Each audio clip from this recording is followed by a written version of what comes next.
Thank you for joining us for this edition of In-Depth Alaska. The investigative unit here at Alaska's News Source has produced a 5-part series looking at possible solutions for the community's homelessness crisis. These will air August 28th through September 1st. Anchorage Mayor Dave Bronson sat down with reporter Mike Mason for more than 20 minutes to discuss his thoughts on how to deal with the problems of homelessness. Mason began by asking, what is the mayor's vision for handling the issue? Our goal, process-wise, is to manage it intensively to the point that the public, the taxpayer, thinks we have solved it. It is not solvable because it's dealing with individuals, and we're not in the people fixing business, but we are in the people protecting business. That, quite frankly, that ethos is what governs why I think we need a large shelter. Okay, let's talk a little bit about that. You said that you're not in the people business. No, I'm not in the people fixing business. People fixing business. People kind of have to fix themselves. We can help where we can. Okay. Well, what about wraparound services? What is the idea? You know, some cities have wraparound services integrated with their shelters and permanent housing. Oh, they have shelters. That's the point. Okay. They have a shelter. Okay. What do you think about wraparound services? You can't manage the process without having wraparound services. All I'm trying to do, all I've ever tried to do, is create a place, the first place where we begin that wraparound service. That's a shelter. We call it a navigation center / shelter. Does two things. So I think you've heard the numbers. I hope you have. In the last 3 years, we spent $161 million on homelessness in the city of Anchorage, and we don't have a shelter to show for it. What is the goal, though? I mean, do you have a goal of permanent housing for the homeless? Well, yeah, that's kind of the goal. I mean, if you have a house, you're not homeless.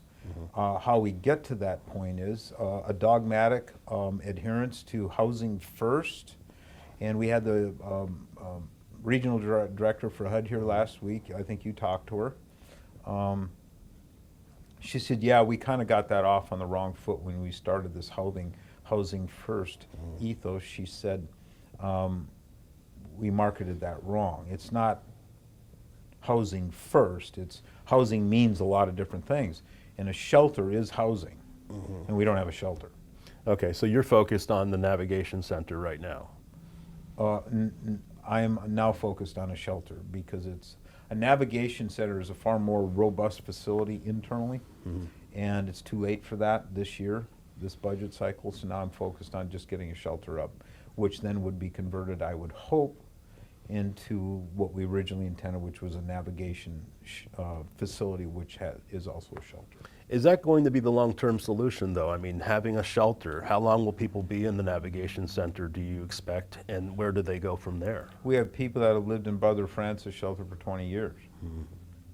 So I anticipate it's a whole mixture. We have 775. Actually, I think we're down to about 650 unsheltered people at this moment in time, and I need to get them shelter in the winter, and I don't have enough shelter space. We're not even close. Right, but what is your vision for after they get into that navigation center? Is that a place that you think that they can live for good, or do you think that we need to have more permanent housing in the works? That would never be the objective, to have them live there, but at some point these people are our neighbors and our friends and our family who are living unsheltered. They need to get back to being productive and making their own decisions for themselves. I have always wanted just that first place that they go to where they can start that navigation process. Remember, they're not navigated into a navigation center. The purpose of it is they're navigated out of it. They go in there, they get clean, warm, sober, that's the hope, and then they get to a caseworker, which is that beginning of wraparound services. They may need just a little help with the rent. They may have a job. They may have a car. They just can't afford rent, which is becoming more and more problematic in our city. Some of them, it's a whole spectrum. This notion, I hear it all the time, it's apolitical, This notion that everyone is the same in the homeless world, they're not. They're unique individuals. They have a unique set of problems, and our job is to see where we can assist.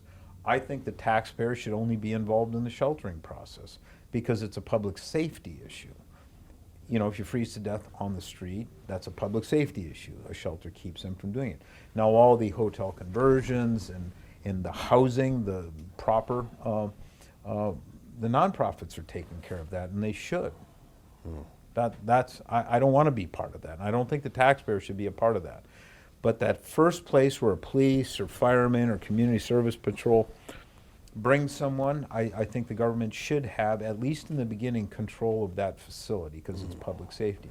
Ideally, we would turn it over at some point to a nonprofit, then to operate it, and then we would have control contractually if they fail to perform or we start having a lot of crime problems near a NAV center or shelter, then we would step in, take it back, and give it to someone who can operate it correctly. We just spent a week in Houston, and we talked to the officials there about their system. They have an opposite approach to it, where the public dollars go into the housing, the affordable housing, and the nonprofits pick up the shelter. And they think it seems to work for them. Now, what do you think about that idea? I think there's a lot of options. You look at Reno and Reno, Nevada. They have a large shelter that was built. It's a building very similar to what we have. And by the way, it was funded by a couple that is in Anchorage. They built the Reno one. It holds 1,000 people. It's got 950, and it was the last number I heard a couple months ago. It works very well, and the homeless challenges or problems are greatly diminished in Reno. But at the end of the day, you can have a very good facility, and if you manage it poorly, you'll have very bad outcomes, both operationally and therapeutically.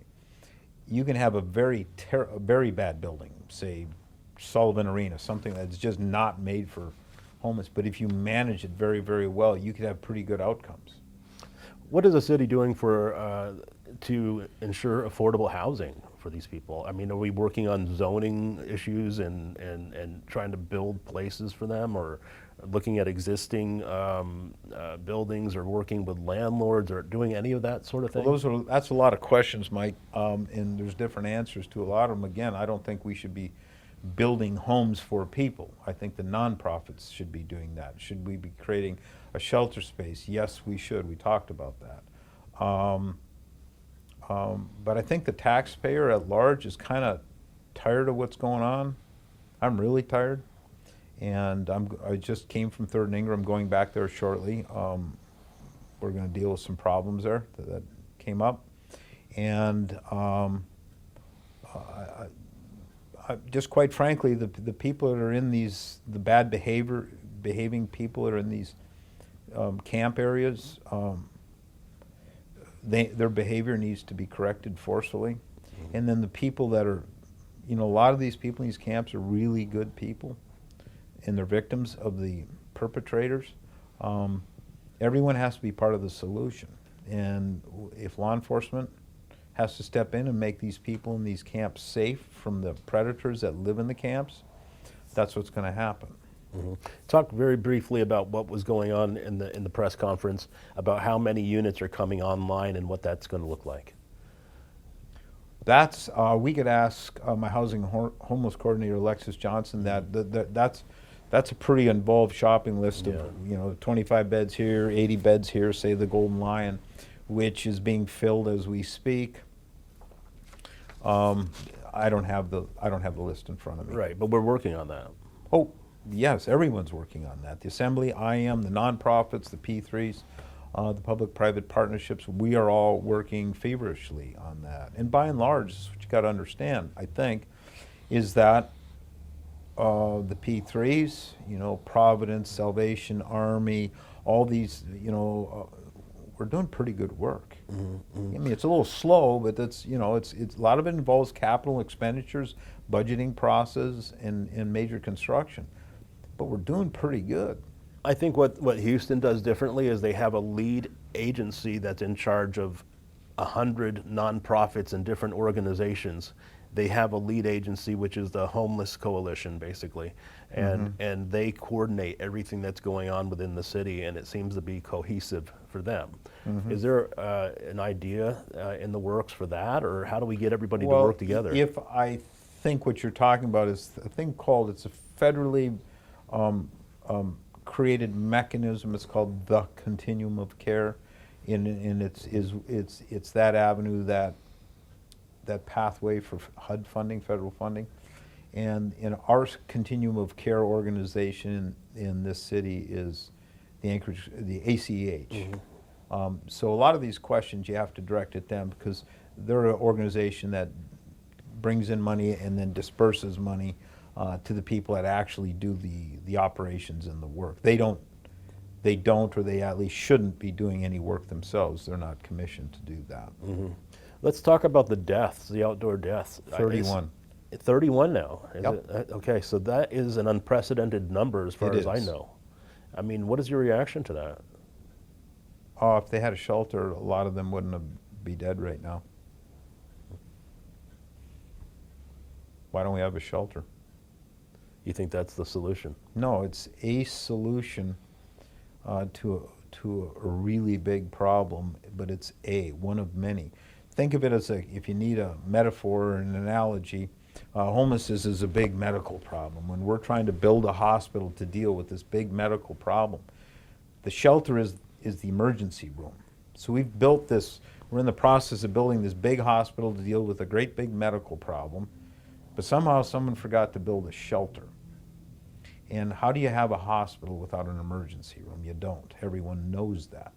And the navigation center would be that emergency room. The shelter navigation center would be the emergency room. And that's all I've ever tried to do in this, is to build a shelter in the right place, in the right design, the right locations. The history of it, I don't know if you were here then or not, but when I came into office, there had been a study commissioned, and I wound up adopting the results. We looked at 71 different sites around the city.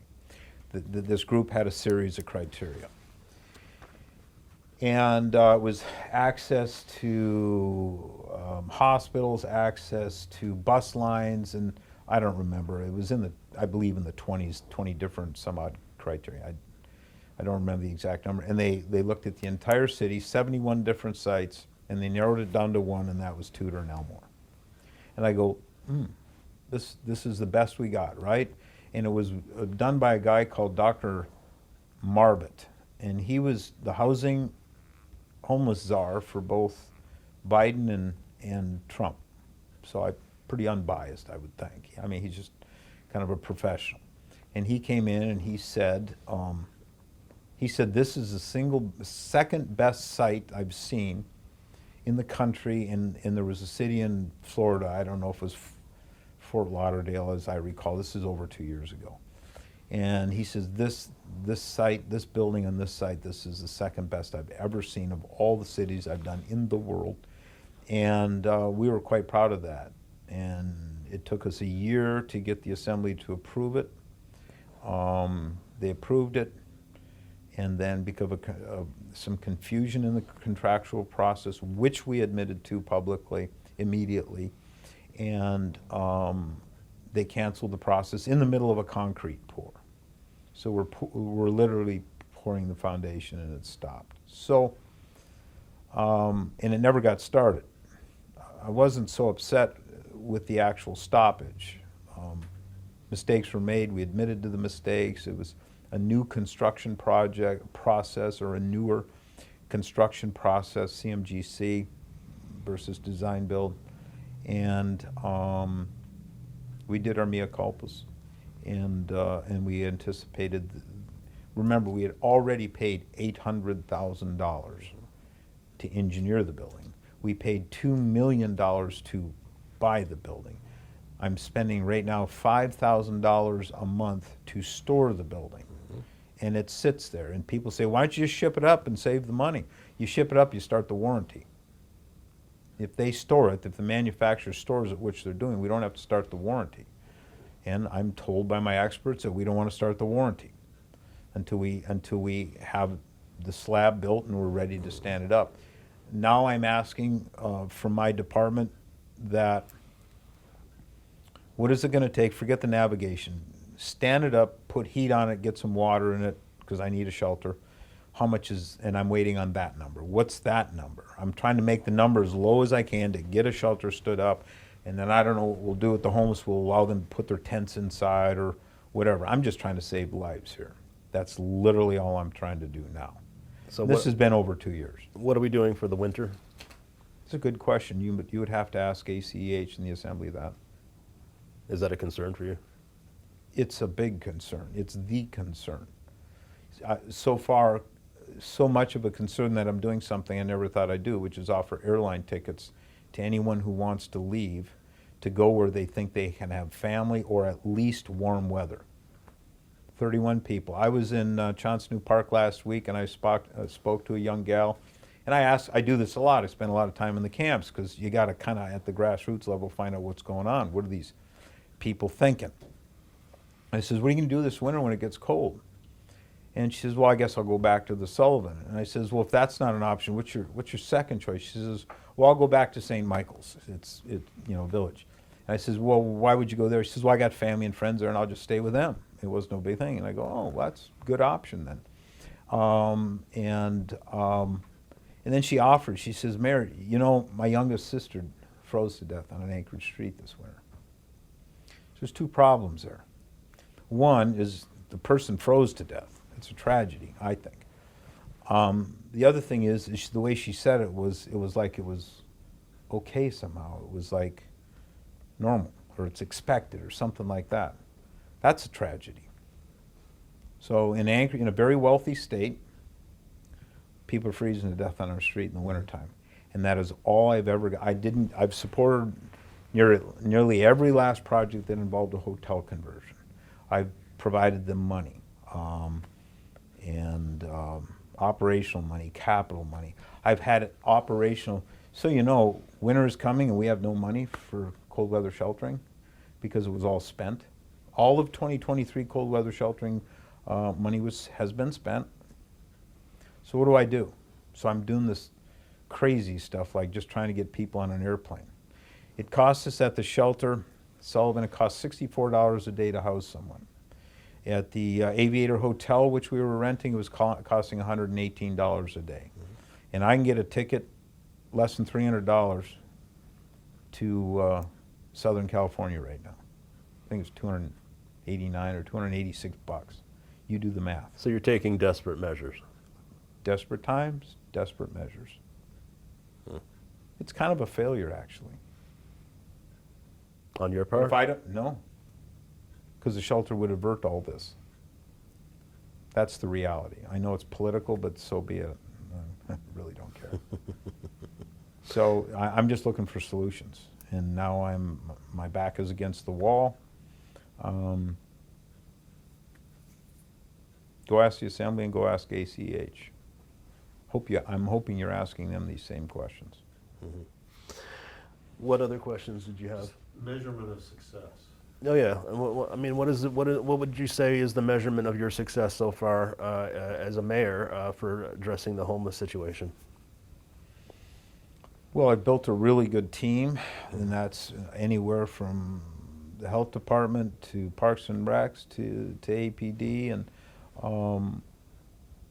and we brought in a multi-department team to increase patrols in mid-May to downtown, and we've seen really good results from that. A lot of the overt homeless problems have been averted. So and this was our housing and homeless director's idea. We brought in two from Foot Patrol Police, two from the health department to kind of do the follow-up that, hey, do you need any help kind of thing? It can't be all stick, but it certainly can't be all carrot. Then we had two from Community Patrol, two for anywhere from 2 to 6 from Healthy Spaces in Parks and Recs. And by the way, Healthy Spaces, Parks and Recs, real live heroes in our city. Mm-hmm. So you think you've done a lot? I've done absolutely everything I can, because at the end of the day, next summer, and we look at the death toll, I'm going to have a clean conscience that I did everything I can in the winter of 2023 and 24 to get people warm. Winter's coming. It's always coming. Even though they may die. Well, I guess I could invite them into my house, but then so could ACH. Sorry, my question really was, and if you answered to Mike, it's looking forward, given what you've said about what your priorities are, how will you measure success in terms of alleviating or not alleviating the homeless situation? What is your ultimate goal for the next year? Maybe that's a better way to put it. We have a strategy. Mm-hmm. From a strategy comes plans. Our plan was to build a large shelter to keep people from dying. I came in, other groups had these P3 public-private partnerships going. I looked at them and I go, good, I'll support that where I can. There was one building that I kind of put the brakes on because I thought they were paying way too much money on a hotel, but then that fell off the market. And I don't remember the particulars of that, and they went to something else, which then I support. We've got some really good footprints that are doing really good work around town. A couple of them in Spinard, and we were just there with the regional director for HUD last week dedicating one. So it's just a shelter. It's all it is. Mm-hmm. It's all it's ever been. What is your definition of permanent housing? I'm just curious. My definition, Mm-hmm. it's my house, but for someone else, it's their house, and it's what they call permanent. Some people are very disenfranchised or unlucky, or they made a whole bunch of really bad decisions in their lives, and their definition of a house, a housing is a tent at Third and Ingra, as sad as that is. Mm-hmm. And like I say, I'm on my way there in a few minutes. So my definition is different than yours. You know, I have a house in the suburb and a 3-stall garage. There's other younger people, and they don't want that. Their idea of a housing is a nice condo downtown and no garage. They want a bike everywhere. I'm working like crazy to provide that kind of housing. I'm trying to get government out of the way of building housing that we need. You know, so I came into office with a plan to do multiple series, perpetual revisions of Title 21. We did that. We ordered another one in the second year. Now the Assembly is working on Title 21 revisions. We'll see what those look like. I haven't seen them, so I don't know. I haven't seen them myself, but then we will have our departments look at them and see what's a viable option and what's not, and where I can support and where I can't. I do think it's interesting how Houston does a Houston first approach, and they, no matter what the person's issues are, behavioral, whatever, they get that person into a house first, into an apartment first, and then they have their wraparound services deal with all the other issues. Well, again, it comes down to the notion success is dependent on how intensively you manage that. So this is what we have. San Francisco is the model on how not to do it. And Mayor Breed has been begging people, retailers, to come back to some of the most expensive real estate in the world. And people are just walking away. We're pulling out. It's because they screwed it up. There's a whole book written on it, San Francisco, written by a liberal, by the way, on how not to do this. Guess what? We're doing a lot of the same things they've been doing for the last 10 years. Hotel conversions can be very good because it provides shelter. But if someone who is so psychologically broken, I'm paying the bills for the hotels that we were responsible for, that we were renting. We were getting some pretty hefty bills because the wrong person went into a room. You put a psychologically challenged person into a hotel room behind closed door, and you don't intensively manage them. They're tearing the plumbing off the walls. They're tearing the wiring out of the walls because they're in various levels of inebriation or addiction. You don't do that, but Which is why San Francisco did. Which is why you need the services in place, yeah. That's right. Well, wraparound services, there's this intensive management component to that. You don't say, what do you need? And then if they say nothing, because they often say that, because I ask them that, is what you say, well, if you're going to stay in this nice, warm, clean place, you're going to do this, this, and this. Because you need to contribute to you getting better, that is, the patient. You need to help, but we're going to separate you from your drugs and your alcohol and whatever. Mm-hmm. They have to have the option to dry out, obviously. Yeah, that's the point. The first thing you got to do is get them sober. Well, get them warm in the wintertime, get them sober, and then help them to get to a point where they can make good life decisions for themselves. But if they don't, the taxpayer's done paying for people who don't want to help themselves or maybe can't help themselves. We need deinstitutionalizing mental illness in a mass scale in the mid-'80s, and I think it was Ronald Reagan that did it. That was a really big mistake. And we're paying the price here now 40 years later. Mm-hmm. But you're on board with the fact that we should get people off the streets into housing and then have those services available to them. And if they work with the program. Well, it's a flow. I get them off the streets and in front of a case worker, case manager, and where do we do that? We're making what I want too big of a thing. Get them into a building of some kind where they're clean, warm, and sobered, and then the wraparound starts. It's very difficult. You have to assess what they need. Professionals do. And I'm a big believer on professional case management. Professional case management. We need a new API. We need a very, very robust API. We have 40% of the population of the state in Anchorage. We have 65% of the homeless, and we're paying the whole bill. Where's the state? And I went to them for $25 million to help fund the Navigation Center. That's small fix. The Navigation Center, that's not the answer. It's one of many. We're doing pretty well in some of the answers. But in the shelter, how do you spend $161 million to fight homelessness and not have a shelter? I mean, I'm asking you. Yeah, Mike, tell me. You're there. Yeah. Tell me. I'm looking for answers all the time, but that was when I answered. You start with the emergency room, and then they navigate from there to the operating room or to this room or neonatal intensive care. We know how to do this when we build hospitals. This is a program. We need program management, and we're missing a key component, which is the first place. It's a shelter.